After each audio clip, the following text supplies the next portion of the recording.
dengan iman, ilmu dan amal yang diridhoi Allah. Berjuanglah tanpa padam semangat, raih cita-cita mulia dengan ikhlas dan sabar sebagai wujud insan kita. Di sini di LSMI tercinta, pembaharu peradaban bangsa Indonesia. Di sini di LSMI bersama membangun surat-surat Islam yang takwa. Ada peristiwa 7 Maret tahun 65 itu, kemudian peristiwa 7 Maret 65 itu juga ditulis di situ di Pak Bambang Setiawan, itu dokumen Pak Bambang itu di situ. Kemudian Peristiwa apa itu Pak? Tahun 7 Maret. 7 Maret itu PWI itu underbaunya PWI Persatuan Wartawan Indonesia, seluruh Indonesia kan harusnya netral kan dia. Iya. Itu di bawah pemerintah, bukan di bawah pemerintah tapi independen. Ketuanya kebetulan Karim DP.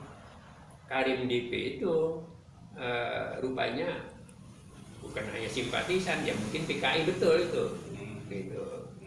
Nah, pada waktu pertemuan di Pendopo Kabupaten tanggal 7 Maret itu kami HMI kumpul di Jalan KW nomor 7, sekarang gedung SD di depan BRI, dekat BRI ya, Jalan KW nomor 7 itu kita sedang kumpul di sana. Di Pendopo Kabupaten adalah kegiatan apa, PWI itu mengundang seluruh kekuatan termasuk Ansor, Muhammadiyah, segala macam itu kumpul di sana. Itu HMI tidak ada yang hadir di situ.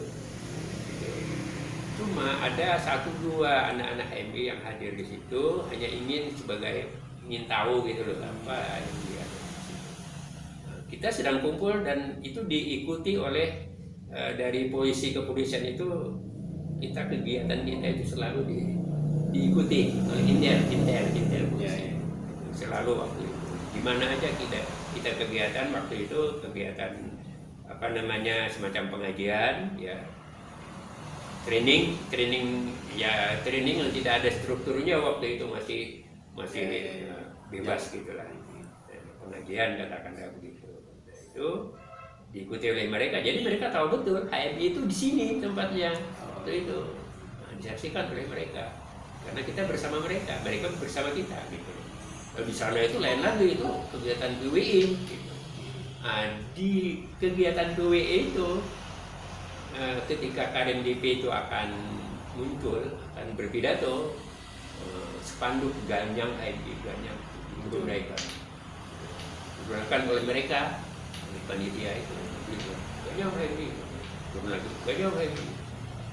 itu yang marah itu bukan HMI ya, pemuda Muhammadiyah, pemuda Ansor, pokoknya pemuda yang tidak senang PKI itu marah. Kemudian ada yang mulai melempar kursi segala macam, bubarlah kegiatan itu, sampai ada yang pokoknya besar lah kegiatan itu. Pendopo Kabupaten Tur itu ramai. Ya, yang membuat itu bukan anak HMI itu, tapi ada bukan anak kita yang tidak berpakaian ya dengan sendirinya, ini mengikuti aja Ansor segala macam. Dulu bersatu, umat Islam itu membela HMI itu bersatu. Nah, jadilah peristiwa itu peristiwa besar, nasional, bahkan internasional. Nah, kenapa jadi internasional? Karena Radio Australia yang memberitakan sorenya. Radio Australia memberitakan besar bahwa HMI pengacau. Nah, itu HMI pengacau segala macam, sampai ada yang terbirit-birit lari dan sebagainya. Nah, itu di Radio Australia sore hari. Nah, jadi dituduhlah HMI jadi difitnah gitu. Padahal mereka yang memulai dengan spanduk tadi. Jadi mereka cuma memancing supaya HMI itu marah. bukan HMI yang marah, justru yang marah itu BP Ansor, Pemuda Muhammadiyah, membela HMI.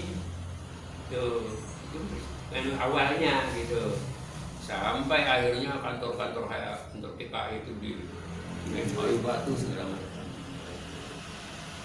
Itu cerita yang pertama awalnya cerita itu. Mereka rapat akbar itu nggak jadi, Karim DP-nya juga kabur entah kemana, tak tahu.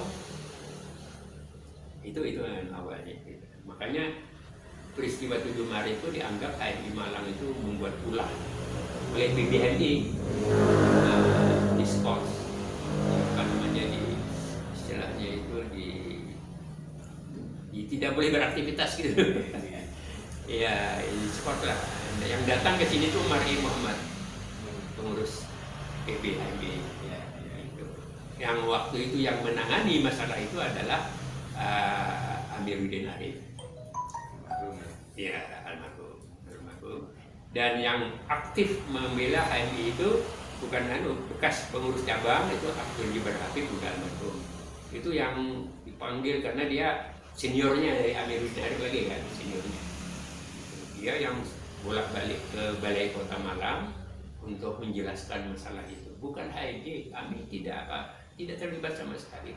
Nah, itu semua dari Pemda kan menuduh HMI semua, sampai ada berita seragi seperti itu.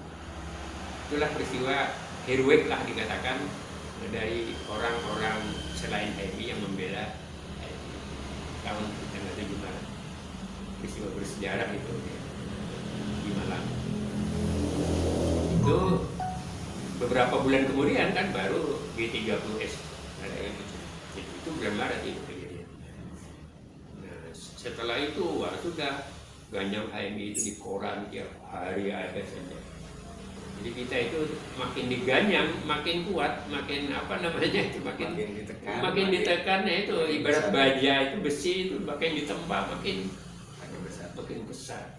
Dan anggota HMI yang semula anak-anak tidak mendaftar HMI masuk semua ke HMI. Jadi banyak sekali gitu. Makanya ada pasukan akhirnya, pasukan Panatayuda namanya. Waktu itu dibentuk pasukan Panatayuda, dikomandani oleh mulanya itu Kawit Kala namanya. Ya, mungkin saudaranya Yusuf Kala juga, Kawit Kala. Kemudian digantikan oleh Pak Nurjali. Nurjali itu dari Kalimantan. Ini pasukan ini sejenis kayak model Banser. Oh ya, Banser itu Kokam. Ya seperti itulah, pokoknya bentengnya HMI.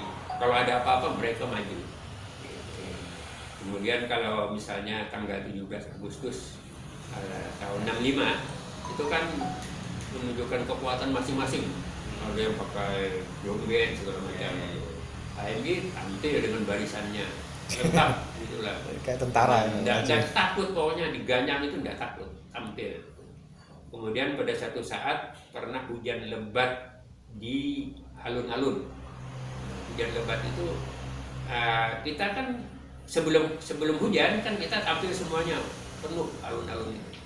Kemudian ada pasukan HMI sendiri. Lalu hujan lebat yang tinggal berdiri sampai selesai hujan itu hanya HMI, pasukan HMI. Jadi begitu disiplin dan mereka tertib, tidak akan mundur dan tidak akan bubar. Yang lain semuanya mencari ya tempat teduh.